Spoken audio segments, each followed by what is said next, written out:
Bon, chers amis, démocrates africains, peuple du monde entier, rapidement, nous allons donner un point de vue sur la situation économique du Congo-Brazzaville. Vous savez, près de 70% de cette dette contractée par Sassou et sa bande, c'est avec les Chinois, les préfinancements. Éventuellement, une grande partie de cette dette vient de l'achat des armes que Sassou a eu à faire par la compagnie chinoise au nom de Perenco. Cette compagnie chinoise est aussi dans l'exploitation du pétrole dans différents pays. Mais avec le Congo, éventuellement, c'est juste l'acquisition de l'armement. Toutes les armes que Sassou s'est amassées, c'est avec des préfinancements qu'il a eu à faire. C'est-à-dire, il donne le pétrole, il brade le pétrole et les Chinois lui donnent les armes. Ça, c'est le premier point. Le deuxième point, c'est les constructions sur du sable réalisées par Sassou et Jean-Jacques Bouya dans leur projet de municipalisation accélérée. Nous savons tous aujourd'hui les dégâts de tous les fonds congolais qui ont été simplement jetés. On a déjà eu à expliquer comment Sassou et Jean-Jacques Bouya, avec éventuellement l'entourage, ont pu voler en volume.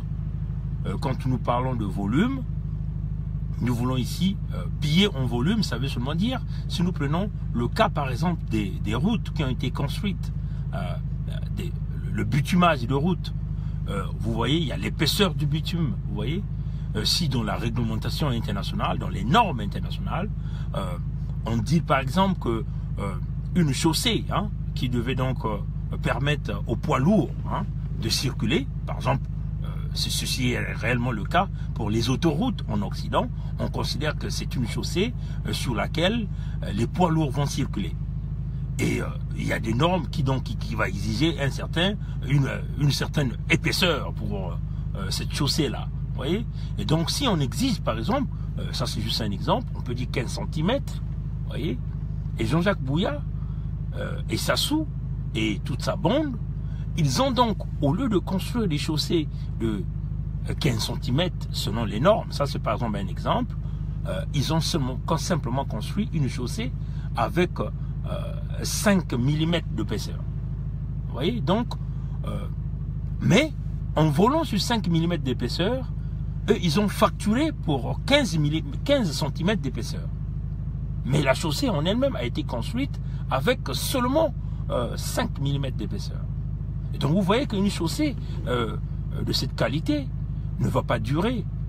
Et s'il y a 2 ou 3, 4 fois les poids lourds vont passer dessus, mais la chaussée simplement va vite se dégrader. Et c'est le cas que nous avons aujourd'hui au niveau du Congo avec toutes les voies, les routes qui ont été construites. Donc, ils ont volé dans l'épaisseur, ils ont aussi volé en largeur, c'est-à-dire la grandeur de la route.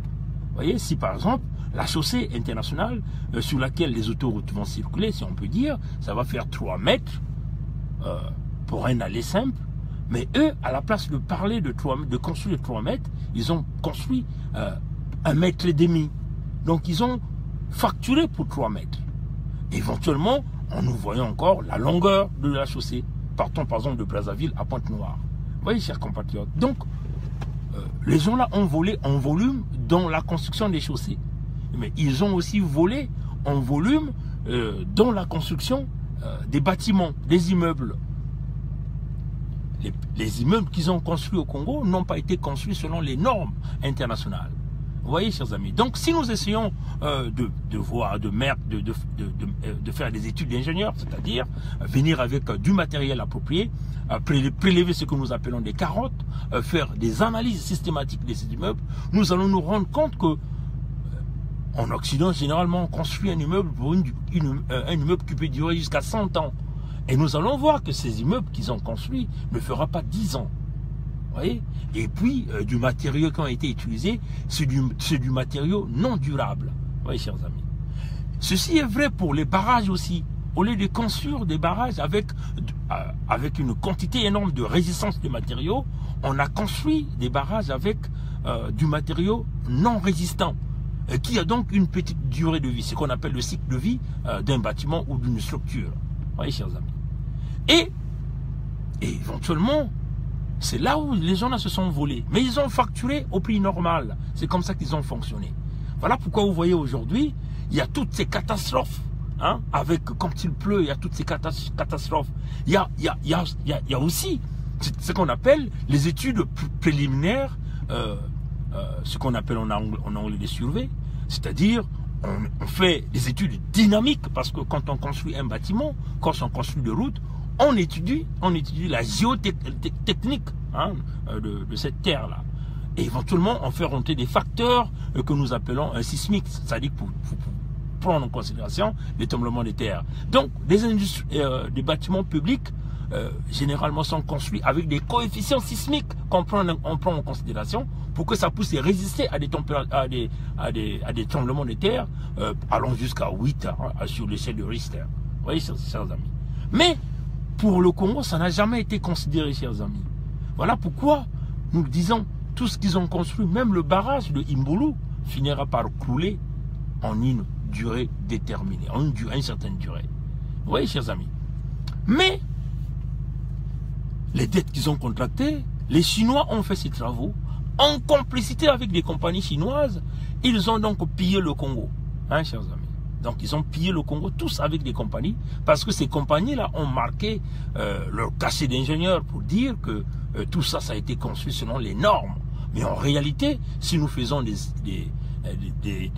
études très approfondies, nous nous rendons compte que les normes n'ont jamais été respectées. Donc, les dettes qu'ils ont contractées avec des compagnies chinoises, chers amis, nous pourrons toutefois les récupérer. Hein? Nous pourrons toutefois les récupérer. C'est-à-dire qu'une fois que nous arriverons à changer le système en place au Congo, les Congolais vont s'asseoir, nous ferons de l'expertise d'engineering menée par des Congolais, chers amis. Hein, des Congolais qui ont la connaissance dans la matière, menée par des Congolais. Parce que si nous emmenons les étrangers, ils ne feront pas le travail propre à notre place. Vous voyez? Mais ça sera un travail mené par les Congolais, d'expertise d'ingénieurs, qui permettront de découvrir hein, et de prouver tout ce que nous sommes en train de dire. Vous voyez donc les compagnies chinoises qui ont travaillé et qui n'ont pas respecté hein, les principes d'ingénieur, parce qu'un ingénieur ne rentre pas dans la corruption. Un ingénieur, c'est celui qui construit sur du durable. Or, un ingénieur, c'est celui qui ne rentre pas dans les conflits d'intérêts. Vous voyez? Mais toutes ces compagnies chinoises sont rentrées dans des conflits d'intérêts, n'ont pas fait le travail selon les normes d'ingénieurs et les recommandations d'ingénieurs. Donc, à un certain moment, le peuple congolais va s'asseoir et nous allons donc récupérer tout cet argent-là qui ont été, qu'on a simplement jeté. Et nous en sommes très sûrs qu'il n'y a même pas eu de contrat de garantie dans tout ce qu'ils ont construit. Sinon, aujourd'hui, ces compagnies-là devaient revenir pour fixer, hein, pour réparer tous les dégâts que nous sommes en train de voir aujourd'hui avec tous nos parents qui sont en train de pleurer, les maisons s'écroulent, les ruelles se trouvent inondées, vous voyez, chers amis. Hein? Mais, à un certain moment, où nous dirons aux Chinois, vous venez s'asseoir avec nous, on va revoir tout ça, parce qu'avant que nous arrivions à cette étape-là, nous allons d'abord faire les expertises d'ingénieurs, revenir avec la documentation poussée, consistante, hein, qui va donc prouver à toutes ces compagnies, même à la communauté internationale, parce que nous porterons plainte, hein, puisque c'est une affaire de commerce international, nous porterons plainte, éventuellement nous allons prouver avec tous ces documents que nous sommes en train de parler, et nous allons donc dire aux Chinois, donc vous venez donc s'asseoir, renégocier ces dettes que les Sassou ont contractées là. Parce qu'ils sont complices, ils sont aussi des criminels, ces Chinois-là qui ont travaillé. Et donc, s'ils ne viennent pas renégocier, en ce moment-là, dans le commerce international, nous nous dirons que nous ne paierons pas ces prêts-là. Et donc les Chinois n'auront pas de choix. Ils vont donc revenir et nous allons donc leur donner le document, éventuellement avec des avocats congolais, pas des avocats étrangers, parce qu'ils ne feront pas le bon boulot à notre place. Ils viendront certainement pour faire de l'argent simplement, mais ils ne feront pas du bon boulot, du boulot propre.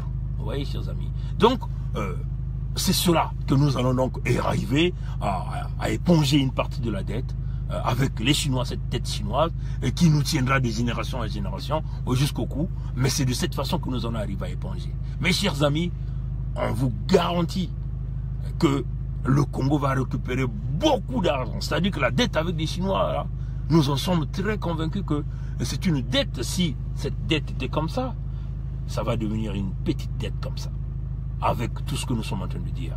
Mais, malheureusement, nous avons face de nous des gens incompétents, que d'ailleurs, ils ont tout fait pour plonger l'intelligence des Congolais sous terre, pour écarter les Congolais dans la gestion de la chose publique, parce qu'ils se sont simplement choisis d'aller dans une direction, celle qui consiste à voler et à construire sur ce qui n'est pas de durable. Alors que tout cet argent que ces gens-là ont investi dans les immeubles, si c'était des gens sérieux, le Congo devait se retrouver comme un petit New York.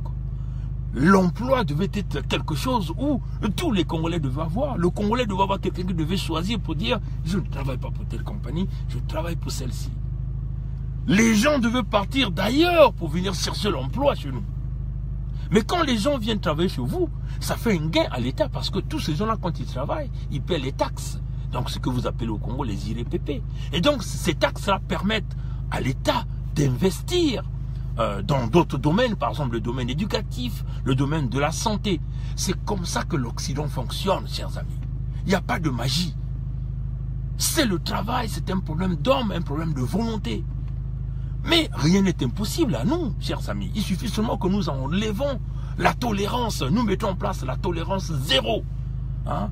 Nous mettons en place des lois et des règles. La notion de morale doit être réenseignée. Remettre les conditions éducatives pour réenseigner les notions de morale. Vous voyez, chers amis, c'est comme ça que ces gens-là évoluent. Mais cela ne signifie pas que l'Occident, il n'y a pas la fraude. Il y a bien sûr la fraude, mais il faut savoir frauder parce que ce n'est pas évident. Le système est fait de telle sorte que c'est vraiment difficile de frauder. Vous voyez, chers amis, mais ça existe toujours. Vous voyez, donc c'est un problème d'homme. Ce que nous voyons au Congo, cet homme, près de 40 ans dans le règne du pouvoir, il n'arrive pas à faire avancer le Congo. Avec tout l'argent qu'ils ont, chers amis, le Congo devait avoir des véritables écoles dans la recherche technologique. Parce que quand on appelle le transfert de la technologie, mais l'Occident ne fera jamais ce transfert de la technologie, chers amis. Prenons l'exemple de la Chine. Aujourd'hui, tout le monde court vers la Chine. Mais ce n'est pas l'Occident, par sa volonté, qui est allé dire, bon, on va faire le transfert des technologies. Ce sont les Chinois qui ont poussé ces gens-là à venir s'installer chez eux. Parce que les Chinois ont su bien faire revoir leur système, vous voyez, chers amis. Mais encore chez nous, nous les Africains d'une manière générale, les Congos en particulier, nous avons encore des intellectuels congolais, chers amis. Toute cette tête-là, toutes les notions que nous avons, nous pouvons les transférer à nos enfants. Mais il suffit que nous soyons dans des véritables conditions de travail. Les mêmes laboratoires qui font les mêmes tests. Vous voyez, c'est tout ce que nous faisons. C'est tout ce que les Congolais font à l'extérieur. Donc vous voyez, c'est ce qu'on appelle transfert de technologie. Tous ceux-là qui sont partis dehors, qui ont travaillé dehors, avec leur expérience, ils vont donc rentrer au Congo, transmettre ces notions-là à nos enfants. C'est comme ça que nous allons arriver à rehausser le Congo. Mais il faut que la tête change. Si la tête est pourrie, mais éventuellement, il y a la transmission de la pourriture qui va aller jusqu'en bas. Hein? Voilà un peu, chers amis, comment nous allons récupérer tout l'argent. Et éventuellement, cela ne va pas se faire seulement avec les Chinois. Nous allons revoir les mines, les contrats avec Total et Eni, hein, parce que c'est ça la réalité. Ces deux compagnies-là n'ont jamais payé les taxes à l'État congolais. Mais comment voulez-vous qu'une nation puisse évoluer si ces compagnies-là ne payent aucune taxe? Et de surcroît, ils prennent près de 85% du pétrole congolais.